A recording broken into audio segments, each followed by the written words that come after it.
Friends అందరికీ జై Sriram. Alluri Sitaramaraju international airport పేరు వింటేనే బాడీలో గూస్ బంప్స్ వస్తున్నాయి కదా. విషయంలోకి వెళ్తే అల్లూరి సీతారామరాజు ఇంటర్నేషనల్ ఎయిర్పోర్ట్ ఉత్తరాంధ్ర ప్రజల చిరకాలపు కళ నెరవేరింది. ఈ అల్లూరి సీతారామరాజు ఇంటర్నేషనల్ ఎయిర్పోర్ట్ ఈ ప్రాజెక్ట్ విషయానికి వస్తే దీని వ్యయం వచ్చి 4,500 కోట్లు. కేంద్రం మరియు రాష్ట్రం సహకారంతో అతి తక్కువ కాలంలో మన పౌర విమానయాన శాఖ మంత్రి కింజరాపు రామ్మోహన్ నాయుడు గారి సారథ్యంలో అతి తక్కువ టైంలో ప్రజల ముందుకు వచ్చింది.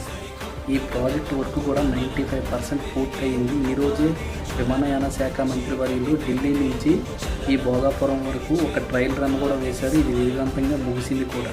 ఇక దీని రన్వే విషయానికి వస్తే 4 కిలోమీటర్లు.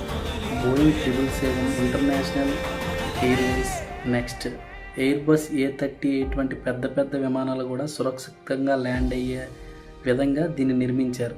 ఇక దీని ప్రయాణికుల సామర్థ్యానికి వస్తే ప్రతి ఇయర్ 50 లక్షల నుంచి 60 లక్షల మంది వరకు ఇక్కడ ప్రయాణించి ఇది రాబోయే రోజుల్లో 1 కోటి దాటే అవకాశం ఉందని తెలిపారు. ఈ ఎయిర్పోర్ట్ విషయానికి వస్తే ఇక్కడ అధునాతమైన టెర్మినల్ భవనాలు, అధునాతనమైన కన్స్ట్రక్షన్తో వర్షపు నీటిని కూడా శుద్ధి చేసి అధునాతన పరిజ్ఞానాలతో నిర్మించారు. ఈరోజే ప్రారంభమై ట్రయల్ రన్ కూడా పూర్తి చేసుకుంది. మన పౌర విమానయాన శాఖ మంత్రి కింజరాపు రామ్మోహన్ నాయుడు గారి సారథ్యంలో 98.9% పూర్తయింది. చిన్న పనులతో కొన్ని పెండింగ్లు ఉన్నాయి. అవి పూర్తయితే రాబోయే 4-5 నెలల్లో పూర్తిగా ఇక్కడి నుంచి రాకపోకలు కొనసాగుతాయి. సో ఇది ఉత్తరాంధ్ర ప్రజల కళ. విశాఖపట్నం నుంచి ఎక్కడెక్కడికో వెళ్ళిన ఉత్తరాంధ్ర ప్రజలు కేవలం గంటలోనే భోగాపురం చేరుకొని తన గమ్యాలను చేరుకోవచ్చు సురక్షితంగా.